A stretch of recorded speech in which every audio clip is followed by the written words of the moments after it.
Hey guys, for the last sector of the month, we're going to hit primary metals. And it's not survey, but the ASIS says we're going down and then we're going to go back up. It's sort of like that old blood, sweat, and tears song.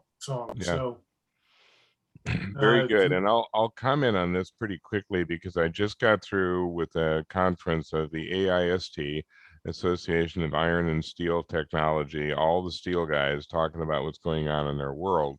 So it's not all encompassing. There's other primary metals other than steel, but the same impacts are being felt kind of across the sector.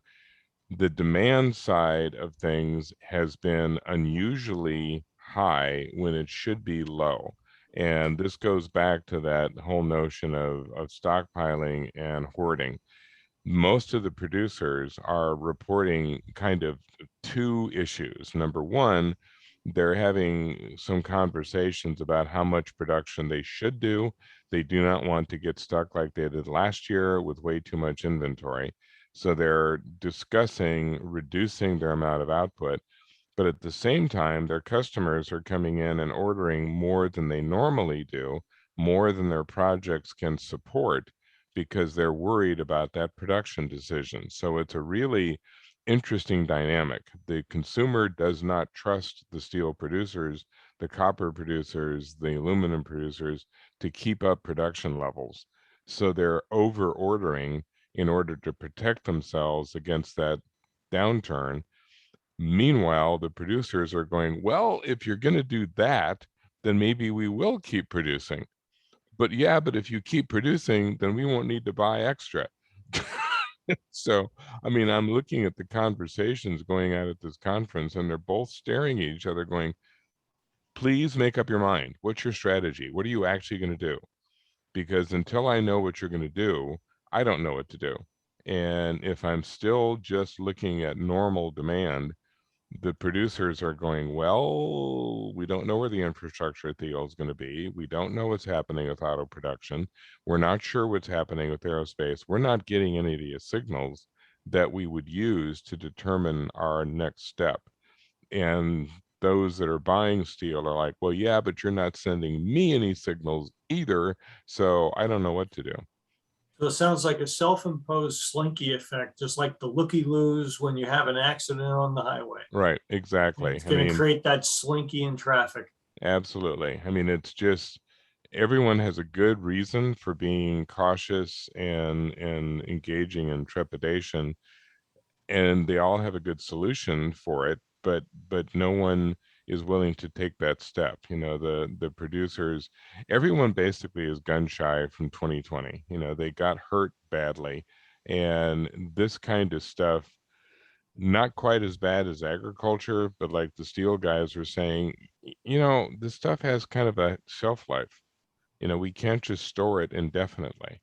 You know, it just we need to produce and get it out the door. And then you also have all the issues of, you know, like for steel, is it scrap? Is it iron ore? Is it, you know, what are we using for this? There's not as much scrap as there used to be. You know, aluminum has an entirely different circumstance, people wondering what's happening with a lot of the other primary metals that are not necessarily as well covered, nickel and copper and the like. It's just it's been hard for them to get a read.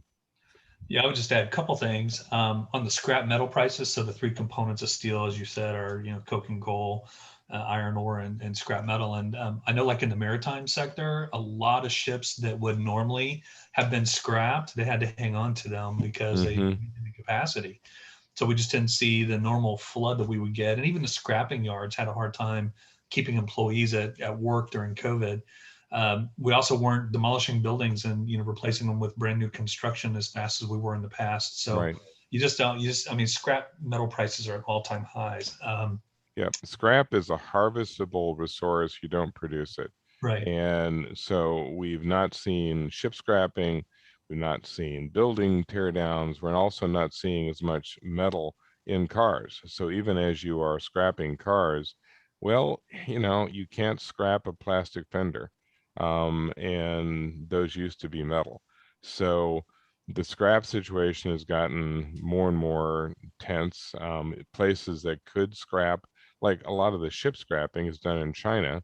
We don't do much in the US anymore because it's environmentally disastrous and we're not permitting it. And so it's a little bit of a perfect storm. The conversation at this meeting was all about how technological changes can lead to more efficiency. And I've never seen the metal industry more oriented towards efficiency than I see it now. Yeah. Well, we've been watching also. I mean, we've got other associations that you and I, pay a lot of attention to, especially in the construction manufacturing sector. And, nickel inventories Yeah. are hitting lows we haven't seen in decades. So it's just, and it's across the board. It's just kind of a ripple effect there. And as you said, this is a complex industry. I don't know if you want to weigh in a little bit on what China is doing, but Right. Xi is basically cutting back production and output of a lot of the primary smelter processing. So you've got capacity. They're only cranking about 70% of their available capacity right now. Yeah, I'm glad you brought China up because there's two very odd motivations for what China is doing. It's not odd, but it's not what you would predict from an economic perspective. There'd be no reason for China to be reducing output because they're using more than ever and there's an export demand. But the two motivations, one is political and the other is essentially environmental. China now has a middle class. Their estimates are 400 million, which is more than the population of the United States. That middle class is behaving like a middle class. They basically began to turn on the Chinese a number of years back and said, if you could clean up Beijing air for a bunch of jocks coming over here for the Olympics, why can't you do that for us? And that forced China to start moving those operations away from the bigger cities so the air quality would improve. Now they're trying to cut back on steel production because Beijing is reasserting central control. They don't like the fact that the regions have been going off on their own and doing whatever they like to do, and they're throttling them back by restricting their money. And they're shutting down these remote steel operations because it kind of forces that region to start paying more attention to Beijing. Something we have not really paid attention to over this whole COVID disaster. Part of the problem with that, and I don't mean to go off on a tangent, but Hubei province and Wuhan hid what was going on there for months, and they hid it from Beijing. And then all of a sudden, this explodes and creates a major problem for the Chinese government. And the Chinese government did not appreciate that. A number of the people who were in charge in Wuhan and Hubei have been executed. And there's been a real push to say, you regional people are not cooperating. You are not behaving like we want you to. We're regaining control. And everything coming out of Beijing right now. I mean, they're going after social media figures in China and putting them in prison because they're not singing the praises of the party. So it's a clampdown. So at the very same time that China is using more steel, it's producing less. It's actually importing steel from India now. Huh. Well, and the last thing I'll add, and we've talked about in other sectors, but the EU looks like they're going to start enforcing a cross-border carbon tax. Mm-hmm.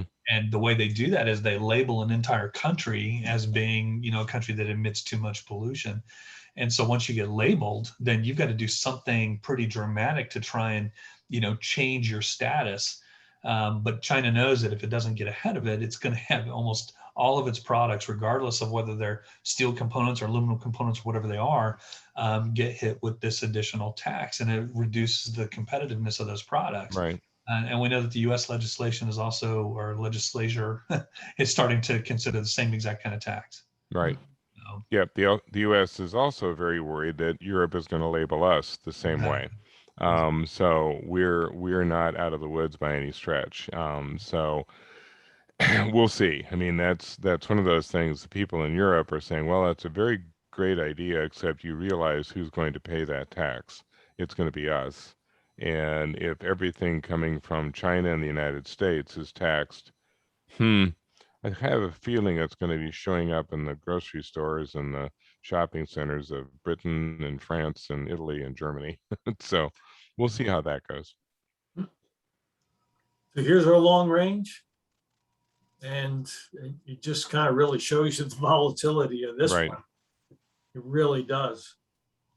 Yeah, and again, we would just remind everybody that the models get updated monthly, and so the big head we see on the far right as we get out, 18 months, which is what we're trying to do, something very difficult here, which is predict out 18 months in advance. I don't know of anyone else willing to go that far out. So, that long head on the far right could come back down as we get new data in, as we start to process it.